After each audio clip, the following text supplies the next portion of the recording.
and a 1, and a 2, and a 1, 2, 3. His name is Brian and he's here to say, welcome to the Q&A. His name...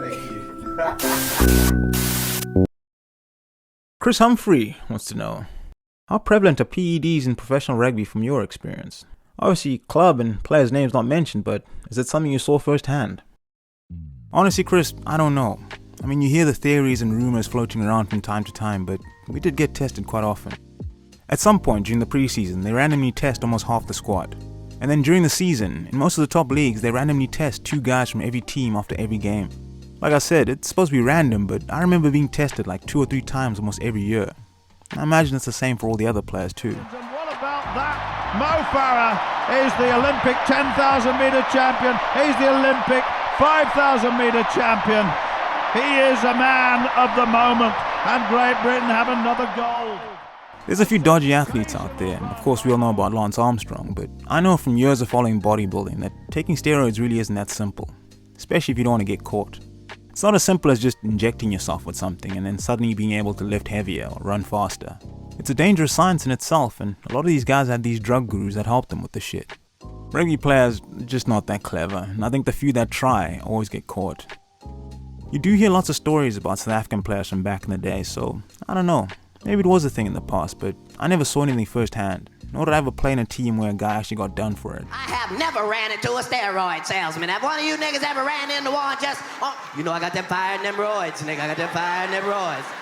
Nigga, if you got hemorrhoids, you shouldn't be selling weed right now to you. I do have a problem with the narrow-minded stigma attached to recreational drug use though.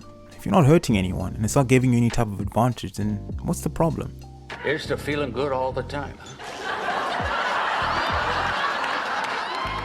They let everyone smoke and drink, but the basic science suggests that that's dangerous as fuck. And of course nowadays you have all these celebrity athletes and their trendy CBD supplements they're trying to sell. CBD, it helps with healing process and inflammation and stuff like that. So you want to get these for before or after the fight training and make your life a better place. My name's James Haskell. I was a professional rugby player up to about 4 months ago. I am now a DJ slash MMA fighter slash public speaker slash CBD oil owner, so I'm a bit like... Hey, I'm not here to slate anyone's hustle, but always keep in mind that most supplements are bullshit, and the jury's still out on the actual science, or lack thereof, when it comes to CBD supplements in sport. That easy-to-consume format is behind the explosion of many new products we're seeing today, but it's also led to a lot of misconceptions.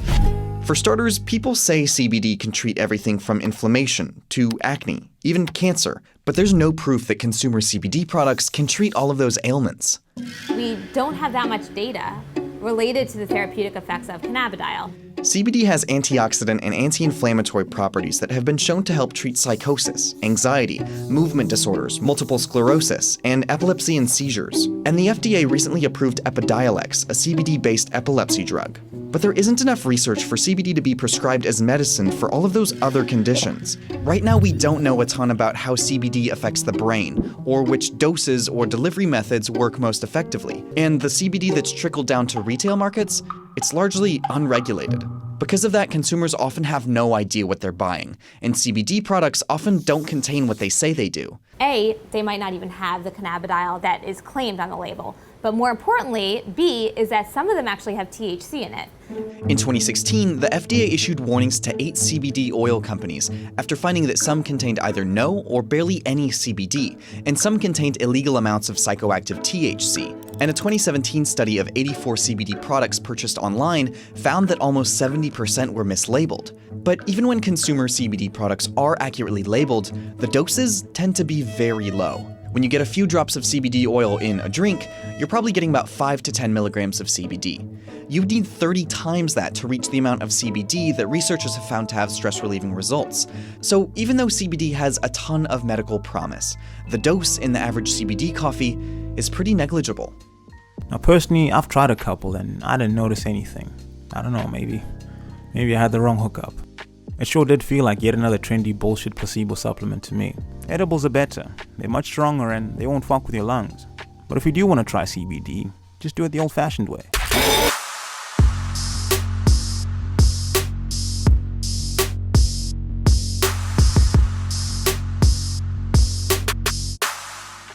For some reason, people still look down on stoners, but look at the evidence.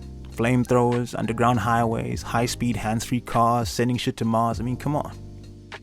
I guess the science behind weed, well, speaks for itself, doesn't it? That shit got me through many a tough time. If your life is fucked up, you need weed. Weed is put on this earth for niggas on the struggle, niggas on the grind. There is a chemical in weed that's called bucket. But hey, I don't want to get into it. We've been over this already. And I say to myself, the wonderful earth.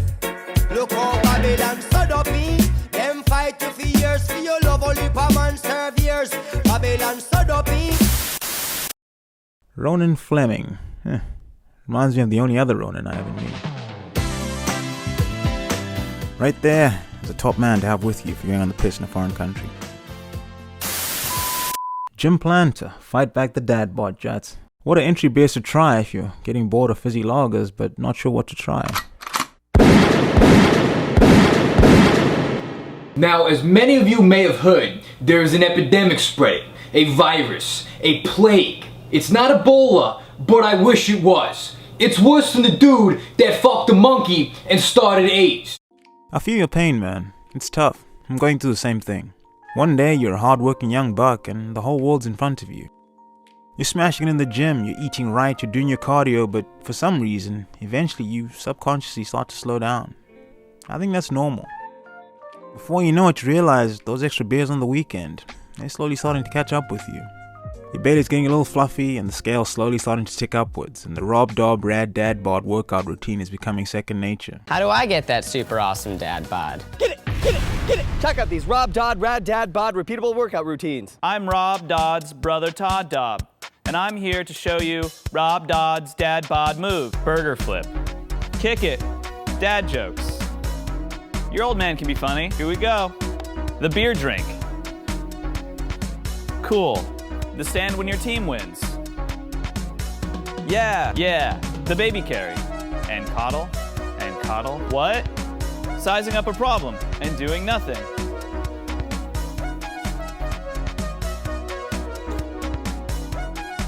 I woke up one morning and I realized that as I was getting older, I was eating and drinking the same, if not more, yet working out less and less, which really is a recipe for disaster. So I think one of the keys as you get older, with the stress of life, kids, work, etc., is you really have to be proactive and try to find the time to work out just like you did when you were younger. As far as the beers go, be sure to check out A Pint with Brian. Shameless plug. I think it's a fun little concept. If you don't want the hassle of trying to keep up with the zillions of breweries that keep popping up every other day and their little hipster stories, well, I'll do it for you. I think that's it for now. Whole bunch more in the pipeline if you're into this type of shit. A couple of personal ones. Yeah, if you're into Depressed Brian, stay tuned. I guess I'll just take this moment to say thanks again for taking the time out of your day to watch yet another one of my shit videos. Peace and God bless. Ready? God bless. Yeah, sure, why not? God bless. Do you reckon there is a God? You know, I don't know. If there is a God, would he be pissed off if I was wondering if he was there or not? Would he like send me to hell? That'd be harsh, wouldn't it? I wonder what they do in hell. Do you think it's just hot like the whole fucking time? It's just fucking blazing. Thunderbolts and lightning, very, very frightening. Well, thunderbolts and lightning would imply rain. Maybe not. But do you think it's like hot the whole time? Or there's like no breaks? There's no like, I don't know, like heat reset. I wonder what they do in heaven. Do you think it's just like a constant church service? Just kneeling and praying, singing, kneeling, praying, singing. No pubs, no Netflix. Kneeling, praying, singing, kneeling, praying, singing. Surely after all, you're like, Jesus, you've been here a while. Like you're like literally looking at him like, Jesus.